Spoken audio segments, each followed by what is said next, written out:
British intelligence.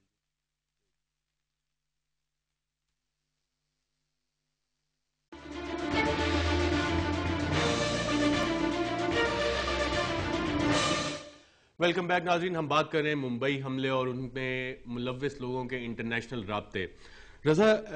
ये जो David Headley नामी शख्स है, ये मार्च 2009 में भी मुंबई हमलों के बाद दोबारा हिंदुस्तान उसने ट्रैवल किया और ये उसकी प्ली एग्रीमेंट में लिखा हुआ है जो यूएस की अदालत में जमा हुई है। और वहां पे उसने और लोकेशंस की भी सर्वेलेंस की, जिसमें नेशनल डिफेंस कॉलेज और चबद हाउस और बाकी और बहुत सारे शहरों में गया इंडिया के। और इसका अरेस्ट हुआ जो ब्रिटिश इंटेलिजेंस ने एक टिप ऑफ किया कि जी अब यूरोपियन कंट्रीज में भी यही शख्स अटैक्स मास्टरमाइंड कर रहा है। तो क्या आप समझते हैं कि इस सारी इंफॉर्मेशन की मौजूदगी में, जो कि यूएस की अदालतों में भी अब जमा हुई है और एक्सेप्ट हुए हैं, सिर्फ पाकिस्तान को ब्लेम करना जायज है? जी देखिए, मैं ये समझता हूँ कि जो मुंबई अटैक्स के पीछे जो कॉन्स्पिरेसी थी उसकी फुल इन्वेस्टिगेशन अभी तक हुई नहीं है। और मैंने आपके ही एक प्रोग्राम पे कुछ महीने पहले मैंने ये कहा था कि मैं समझता हूँ कि जो इंडिया और पाकिस्तान ने बहुत सारे अपॉर्चुनिटीज जो थे अपने दरमियान, जो इन काउंटर टेररिज्म की कोऑपरेशन इंक्रीज करने के लिए, ना सिर्फ लोगों के हालात बेहतर करने के लिए जो ट्रेड हो सकता है, जितनी अपॉर्चुनिटीज हैं, बिल्कुल one step at a time, उन्होंने बहुत सारे अपॉर्चुनिटीज गंवा दी है। आई मीन ये आप अगर जो प्रिलिमिनरी जो हुआ है, ये पहले मर्तबा हुआ है कि इंडिया से कोई इन्फॉर्मेशन आया और पाकिस्तान ने किसी को अरेस्ट किया, फिर उसके बाद लेकिन वो कोऑपरेशन खत्म हो गई। वो तो केस अदालतों में चल रहा है, लोग अरेस्टेड भी हैं और वो एक टोटली डिफरेंट डायमेंशन है जो कि once we start looking inward तो उस पे भी हम बात करेंगे। नुराइल साहब, यहाँ पे सवाल ये उठता है कि ब्रिटिश इंटेलिजेंस की टिप ऑफ पे अरेस्ट किया गया डेविड हेडली को और मार्च 2009 में उसने दोबारा इंडिया के विजिट किए कुछ शहरों के दूसरे अटैक्स प्लान करने के लिए। मुंबई हमला हो चुका था, लिंकेजेस सारे मालूम थे, अपने एजेंट का भी पता था अमेरिका को कि ये बंदा इस लश्कर के साथ इन्वॉल्व है, तो उस वक्त भी उन्होंने क्यों नहीं रोका इस शख्स को? किसने नहीं रोका? डेविड को नहीं, मतलब यूएस एजेंसी ने रोका या ब्रिटिश? बिल्कुल, जो प्ली एग्रीमेंट उन्होंने यूएस अदालत में जमा हुआ है उसमें यह कहा गया है कि डेविड हेडली ने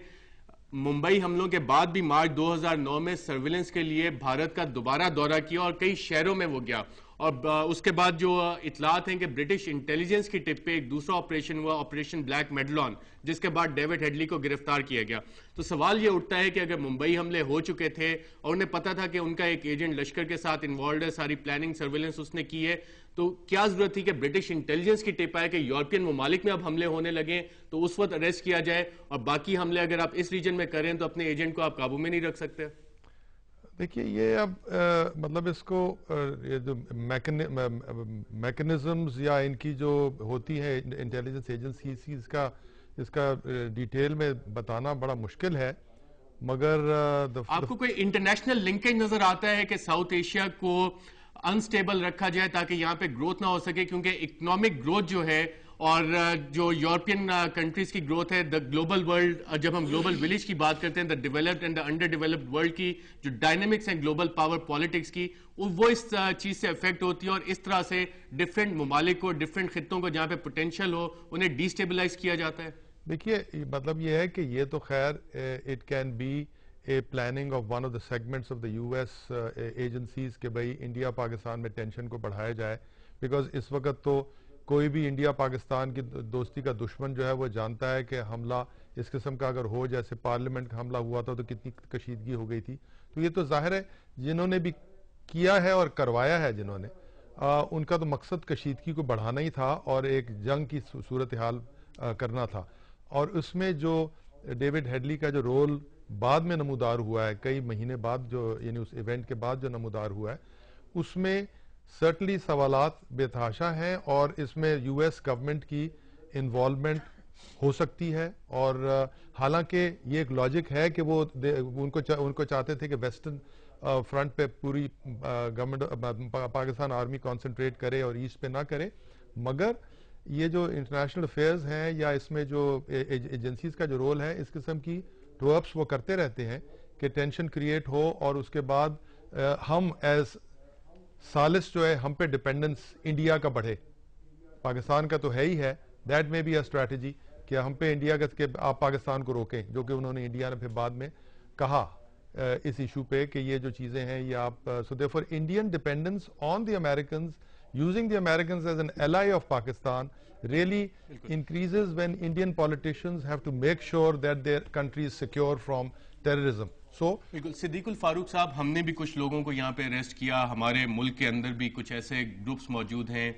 जो कि दहशतगर्दी में इन्वॉल्व हैं, जो हमारी सिक्योरिटी फोर्सेस पे भी हमले करते हैं। इस वक्त आप क्या देखते हैं कि जो खित्ते की रीजनल सूरत हाल है, मुंबई हमले के बाद पाकिस्तान आई ऑफ द स्टॉर्म में आया हुआ है, इंटरनेशनल फोकस है, सदर ओबामा ने टॉप ऑफ द लिस्ट पे रखा है और कहा है कि Pakistan is the most trouble spot in the world, AP centre of terrorism Pakistan को डिस्क्राइब किया जाता है। हम इस सिलसिले में इंटरनेशनली क्या मैसेज दे सकते हैं?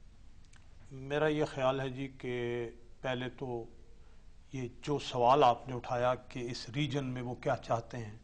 मैं समझता हूँ कि हो सकता है वो इस रीजन में कन्फ्लिक्ट को और कुछ बॉइलिंग पॉइंट्स जो हैं वो रखने को अपने मफाद में समझते हो। तो इससे ज़्यादा बेहतर ये है, मैं ये कहूँगा कि इंडिया और पाकिस्तान दोनों को अपने मुल्क और इस रीजन के मफाद में हाथ मिला लेने चाहिए और बैन अवी सतह पर वो इदारे, और इसका सिलसिला मियां नवाज शरीफ साहब ने भी शुरू किया। मैं अर्ज करूँ ना कि उन्होंने तो इसमें यानी कोशिश की ना कि दोनों मुल्क करीब आएँ और मसले हल करें, और उसमें जो 21 फरवरी 99 का मुआहदा लाहौर है वो एक बुनियादी चीज़ थी। लेकिन मैं ये अर्ज करूँगा कि इन दोनों को हाथ मिला के अगर हो सके तो चीन को भी साथ मिलाएं, और इंडिया का बड़ा असर रसूख है, चीन का है, हम भी उसमें शामिल हों, और बैन अवी सतह पर वो इदारे, वो लोग जो अमन और इंसानियत के दोस्त हैं, उन सब को मिला के ये एक मुहिम चलानी चाहिए, एक डिप्लोमेटिक ऑफेंसिव हो कि अगर आप इंसानियत के दोस्त हो तो आपने इराक में क्या किया और अब यहाँ क्या करना चाहते हो। और फिर एक ये बात भी है कि इस डेविड हेडली मैं रजा से एक आखिरी सवाल लेना चाहूंगा अदालत में, रजा, इंडिया में इस वक्त पाकिस्तान से क्या एक्सपेक्टेशंस है मुंबई हमलों के हवाले से? जी देखिए, ये कहना बहुत ही मुश्किल होगा, लेकिन लोग वहाँ पे ख़ास करके जो मुंबई के लोग हैं, और मुंबई हर हिंदुस्तानी के लिए एक बहुत मतलब इम्पोर्टेंट शहर है, वहाँ के फिल्म इंडस्ट्री है, बिजनेस है, वहाँ पे लोगों के उसके साथ एक दूसरे टाइप के ताल्लुकात है। तो लोग वो ज़्यादातर चाहते हैं कि जो इसके पीछे जो भी एक्टर्स थे, कम से कम उनको तो जस्टिस पे लिया जाए, उनके साथ जस्टिस होना चाहिए और उन्हें बेनकाब होना चाहिए। तस्नीम नूरानी साहब, रज़ाउल हसन और सिद्दीकुल फारूक साहब, प्रोग्राम में शिरकत का शुक्रिया। नाज़रीन, मुंबई हमलों के पीछे बहुत सारे किरदार हैं, इसके ताने बाने पाकिस्तान से भी मिलते हैं, यहाँ पे भी 7 लोगों को अरेस्ट किया गया है, लेकिन इसके साथ साथ इसके ताने बाने डेविड हेडली से भी मिलते हैं, जिसको कि डिस्क्राइब किया जाता है कि वो यूएस ड्रग इन्फोर्समेंट एजेंसी के साथ काम कर रहा था और एफबीआई का डबल एजेंट था जिसने लश्कर तैयबा को इन्फिल्ट्रेट किया। और ये वो बंदा है, वो शख्स है जिसने मुंबई हमलों को मास्टरमाइंड किया, मेन प्लानिंग की, सर्विलेंस की। और इसके बहुत सारे जवाबात मुंबई हमलों के शायद अमेरिका को भी देने चाहिए, और पाकिस्तान और भारत को आपस में जो अमन का एक सिलसिला चला हुआ था जो कि मुंबई हमलों के बाद रुक गया है, उसकी तरफ भी पेशरफ्त करनी चाहिए। और इन सवालात में एक दूसरे पे ब्लेम गेम के अलावा इंटरनेशनल फैक्टर्स को भी मद्देनजर रखना चाहिए। आज के प्रोग्राम में नाज़रीन इतना ही, इजाजत दीजिए, अल्लाह हाफिज।